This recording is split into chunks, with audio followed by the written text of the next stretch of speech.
The Stonewall riots were the beginning of the gay rights movement. This event took place in 1968 in Greenwich Village at the Stonewall Inn. The riots began when the gays and lesbians were tired of the constant police harassment and decided to fight back. The riots inspired LGBT people around the country to organize in support of gay rights. The first brick thrown was from the LGBT activist Marsha P. Johnson, which initially began the riots. After the first riot, more people were aware and helped fight against the police. Marsha P. Johnson was a transgender woman who performed as a drag queen and was known for being an activist. Alongside Marsha was another drag queen / trans woman known as Sylvia Rivera.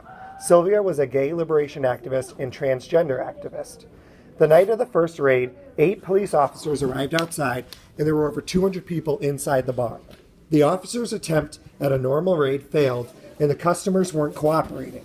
The police decided to take everyone into custody, but the patrol cars hadn't come yet.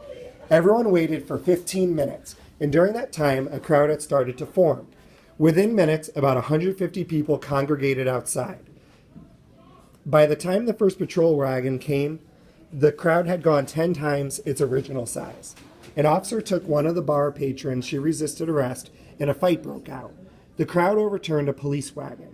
The crowd attempted to push over the wagon and began throwing whatever items they could get their hands on at it. The police had been outnumbered.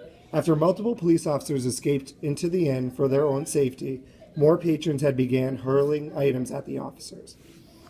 Minutes later, the TPF, Tactical Police Force of the NYPD, showed and rescued the trapped officers and sent as many people they could to jail. Early that morning, the streets were cleared. Over 13 people had been arrested.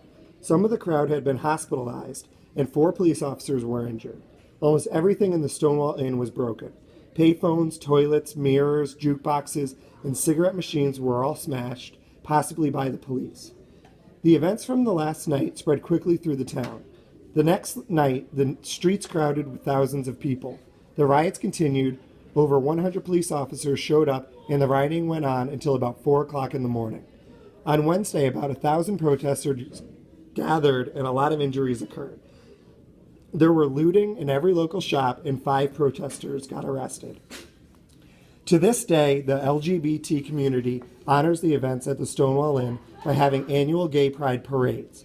Those celebrations are to celebrate how far the LGBT community has come since that day, to remember all those who were less fortunate and didn't survive the riots, and to recognize how far LGBT community activists still have to go to fully gain the acceptance they deserve.